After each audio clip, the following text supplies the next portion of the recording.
47 तो एनी गणतरी આપણે હવે કરીએ। તો એની ગણતરી કરવા માટે પણ જો એકમના અંકો આપણે જોઈ લઈએ। જો 2 અને 8 તો એ બંનેનો સરવાળો કરશું તો આપણને શૂન્યવાળું પરિણામ મળશે, અને 3 અને 7 એ બંનેનો આપણે સરવાળો કરીએ તો આપણને શૂન્યવાળું પરિણામ મળે। તો એ બંનેનો અને જે શૂન્યવાળું પરિણામ મળે છે એ બંનેના આપણે પહેલાં જૂથ બનાવીએ। તો આ દાખલાની ગણતરી કરવા માટે આપણે પહેલાં તો જૂથ બનાવી દઈએ। જો 1962 વત્તા 1538 વત્તા 453 વત્તા 647। તો હવે આ બે અને આ બે એ બંનેનું આપણે એક બે જૂથ બનાવી દીધા। હવે આપણે પહેલાં આ એક જૂથનો સરવાળો કરીશું અને એના પછી બીજા જૂથનો સરવાળો કરીશું। તો આ જૂથનો આપણે પહેલાં સરવાળો કરી લઈએ। તો 1962 વત્તા 1538 એનો સરવાળો કરીએ। 8 ને 2 10 ની 0 1 વધી, 6 ને 3 9 ને 10 ની 0 1 વધી, 15 નો 5 1 વધી અને 3000।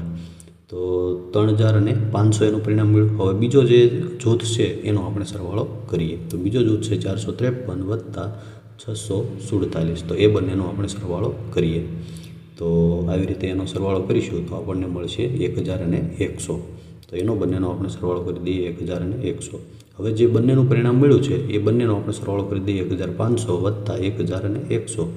તો અહીં 0 0 6 અને 4 તો 4600 એનું પરિણામ મળશે। તો આવી રીતે એકદમ સરળતાથી આપણે એનો સરવાળો કરી શકીશું।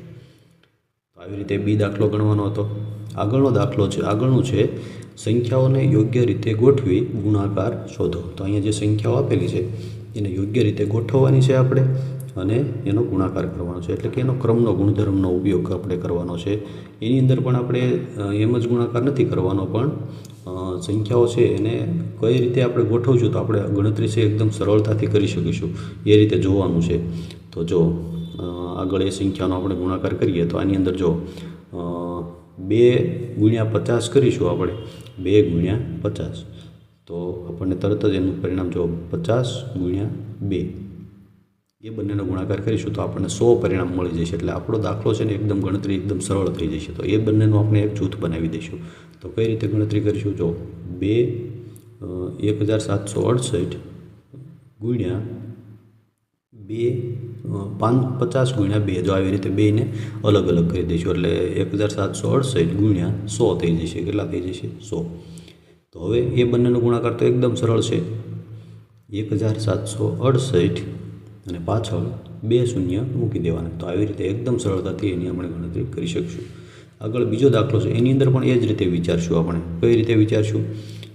તો બીજો દાખલો છે 4 ગુણ્યા 166 ગુણ્યા 25। તો એની ગણતરી કરવા માટે પણ એ જ રીતે આપણે કરીશું કે એકમના અંકોનો આપણે પહેલાં ગુણાકાર કરી જોઈશું, જેથી આપણને શૂન્યવાળું પરિણામ મળે। જો અહીંયા 125ની જગ્યાએ 25 આપણે લખવાનું, તો અહીંયા 25 લખી નાખીએ। હવે 25નો અને 4નો ગુણાકાર કરીએ તો આપણને ખબર છે કે 100 મળશે। તો 25 અને 4નો ગુણાકાર આપણે કરીશું તો 166 ગુણ્યા 4 ગુણ્યા 25 એનો આપણે એક અલગ જૂથ બનાવી દઈશું। હવે 166 ગુણ્યા 100 તો એનો ગુણાકાર એકદમ સરળતાથી કરી શકીશું। પાછળ ફક્ત 2 શૂન્ય મૂકવાના, તો 1000 અને 1,66,000 આપણને શૂન્યનું પરિણામ મળી જશે। તો આગળનો દાખલો સી છે, એ પણ એ જ રીતે આપણે ગણતરી કરીશું। તો એની અંદર જો 8 ગુણ્યા 125 અને તો એમાં એકમના અંકો છે ને એનો ગુણાકાર કરીશું તો ક્યાં આપણને શૂન્ય મળે છે? તો 5 ગુણ્યા 8 કરીશું તો આપણને શૂન્ય મળે છે, જો 8 પંચા 40। તો એનો બંનેનું આપણે એક જૂથ બનાવી દઈશું। જો તો કોનું જૂથ બનાવીશું? તો એકમના અંકો જોઈ લેવાના છે। જો 8નો અને 5નો ગુણાકાર કરીએ તો આપણને જો 40 મળે છે, 8 પંચા 40। તો એનું બંનેનો ગુણાકાર કરીએ, જો 8નો અને 1નો ગુણાકાર કરીએ તો 8 1 8 થાય, તો શૂન્યવાળું પરિણામ મળતું નથી। અને એનો બંનેનો ગુણાકાર કરીએ તો આપણને શૂન્ય મળે છે, 5નો અને 8નો। તો આપણે એ બંનેનો ગુણાકાર છે પહેલાં કરીશું, એટલે આપણને તરત જ સરળતાથી ગણતરી આપણે કરી શકીશું। તો 291 ગુણ્યા 8 ગુણ્યા 125 આવી રીતે આ બંનેનું આપણે જૂથ બનાવી દઈશું, એટલે આપણને ગણતરી કરવામાં સરળ રહેશે। હવે 125 ગુણ્યા 8 આપણે કરી દઈએ।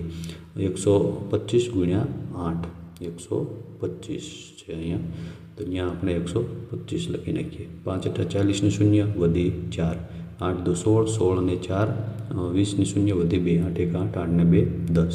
તો 1000 પરિણામ મળ્યું। જો તો હવે 291 ગુણ્યા 1000. જો એકદમ સરળ ગણતરી થઈ ગઈ. તો હવે એની ગણતરી કરી દઈશું. તો 291 અને એની પાછળ ફક્ત 3 શૂન્ય લખી નાખશું એટલે એની ગણતરી આપણને જવાબ છે મળી ગયો. તો આવી રીતે એકદમ સરળતાથી એની ગણતરી આપણે કરી શકીશું. આગળનો દાખલો છે 625 ગુણ્યા 279 ગુણ્યા 16. તો એની અંદર પણ એ જ રીતે આપણે ટેકનિક વાપરીશું કે કયા બે એકમના અંકો છે એનો ગુણાકાર કરીએ તો આપણને તરત જ શૂન્યવાળું પરિણામ મળશે. તો એના માટે આપણે 625 અને 16 એ બંનેનો ગુણાકાર કરીશું. તો 279 ગુણ્યા 625 ગુણ્યા 16 આ બંનેનો આપણે એક જૂથ બનાવી દઈશું. હવે 625 ગુણ્યા 16 એનો બંનેનો ગુણાકાર કરી દઈએ તો 1 શૂન્ય, 625, 6 35 ની શૂન્ય, વધી 3, 6 દુ 12, 12 ને 3 15 નો પાંચડો, વધી 1, 6 36, 1 37 એટલા મળશે. 36 ને 37. હવે એનો સરવાળો કરી દે. શૂન્ય, અહીંયા પણ શૂન્ય, 7 ને 3 10 ની શૂન્ય, 1 વધી અને અહીંયા આવશે 10. તો આપણે પરિણામ મળ્યું 10,000. જો એકદમ સરળ પરિણામ મળી ગયું 10,000. તો હવે એનો આપણે ગુણાકાર છે આગળની ગણતરી આપણે એકદમ સરળતાથી કરી શકીશું. તો હવે આગળની ગણતરી કરવા માટે 279 ગુણ્યા 10,000. હવે 279 એની પાછળ 4 શૂન્ય આપણે મૂકી દઈશું. આવી રીતે એની પણ ગણતરી એકદમ સરળતાથી આપણે કરી શકીશું. આગળનો દાખલો છે 285 ગુણ્યા 5 ગુણ્યા 60. તો એની અંદર પણ એ જ રીતે આપણે ગણતરી કરીશું. તો પહેલાં બે જૂથ બનાવીશું આપણે.